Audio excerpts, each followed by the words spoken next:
السلام عليكم ورحمة الله وبركاته أحبابي الكرام.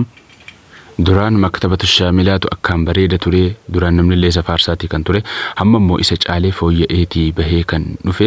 Innis turaas kan jedhu kan isumarraa gadi tuqachuudhaan jalqabaaf osoo asirra hin gahin akkatti buufatan yoo irraa waliif dubbannes bareedaadha. Appilikeeshina kana turaas kan jedhu kana buufachuudhaaf turaas akkuma argaa jirtan turaas jechuunsa kana turaas kan jedhu kana buufachuudhaaf Plaastorii irra galtanii buufachuu dandeessu. Plaastorii irraanis bu'uu danda'a, Googilii irraanis, Chrome irraanis bu'uu danda'a. Plaastorii irratti turaas jedhanii yoo barreessan appilikeeshinii hedduun kana fakkaateeti kan baafamee kan jiru. Amma immoo karaa Chromeitiin yoo buufattan akka gabaabaatti kan biraa osoo hin taane isuma kana buufachuudha kan dandeessanu. Turaas jettanii irratti barreessuudhaan inni uummata durii irratti isiniif baasa. Yoo immoo barbaachisaa ta'e irraa akkaataatti buusan akkaataatti bananus waliif gochuun ni danda'ama. Amma kun banamaadha, buufamaadha. Jalqabaadhaas hojiis jalqabeeti kan jiru. Jalqabaaf akkatti jalqabsiisanullee ni barbaachisa yoo ta'e yeroo biraatti koomentii jalatti nuu kaa'aa irraa walii hojjechuun ni danda'ama. Appilikeeshinii kanarra jalqabaaf yeroo gallu akkanatti nuuf baasa. Kitaabolee hedduu kutuba as keessa jiran hunda isaaniitu as keessatti gadi baaseeti kan jiru. Kitaabni as keessa jiranuu meeqa jechuu yoo barbaanne adadul kutub lakkoofsa kutubaa as keessa jiru 8,238 jechuudha. Kitaabni kun akkaan kitaaba fannii hundarraa walitti qabateeti kan jiru. Amma kutuba kanarra erga gallee asirratti maqaa kitaaba barbaanne barreessinee buufachuudha kan dandeenyu. Maqaa kitaaba barbaanne fakkeenyaaf balaagaa yoon jedhe balaagaa waan maqaan balaagaa jiru akkanatti nu baasee fida jechuudha akkuma waan gosa biraa jechuudha. Jalqabaaf appilikeeshinni kun hubannoo wanna nuti hubachuu qabnu jalqabaaf yeroo jalqabaatiif akkuma maktaba shaamilaa shabakaatti haajamu. Sana booda garuu shabakaatti hin haajamu. Shabakaa hammi inni fudhatus qallaali. Amma fakkeenyaaf miftaahu sa'iidiyyati kan jedhu kana buusuudhaaf fakkii daawuloodii kanan gadi tuqadhaa. Yeroo gabaabaa keessa akkasitti fiiskeeti kan buuse jechuudha. Amma kanumaan xumura kitaaba akkamiin gurguddatullee akkuma kanatti buusa. Amma fakkeenyaaf As-Sunanul Kubraan kun kitaaba guddaadha ni beektu.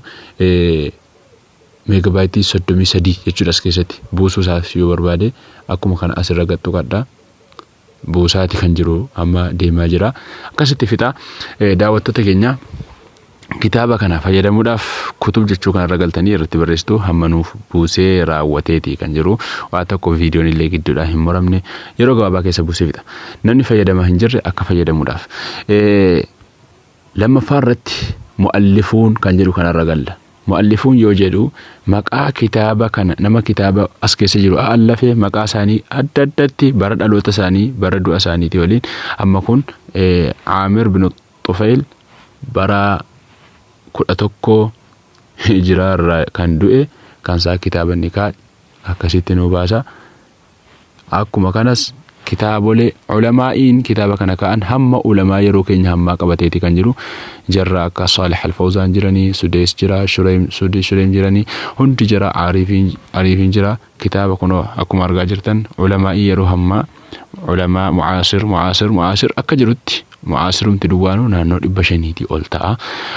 Lakkoofsi mu'alliftoota as keessatti wal gahanii meeqa yoo jennu adadul mu'allifiin kunoo gubbaa irratti argaa jirtu 3,102 jechuudha. Nama 3,102 mu'alliftoota akkasitti qabateeti kan jiru.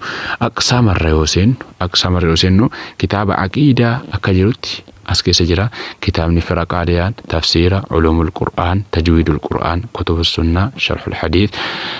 Akkuma kana تخريج أداء علل علوم الحديث أصول الفقه منطقة عروضة وقصة بربادان فقه اللي مذهب سادة تقول فقه شافعية فقه حنابلة فقه مالكية فقه حنفية كسيتي قبات باسيتي كانوا في كيسا قبو.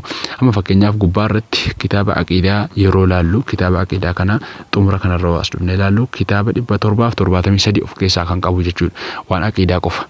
أكو ما كانت الرجل لي عقيدة جلت وقتشولان الرسينة فكينا الفقه الأبسط كتابة جلو كان بوفتشولا في بربان فكي داولودي كان قريتوكنا بوسة جتشول هم كان ajaa'iba rabbiiti.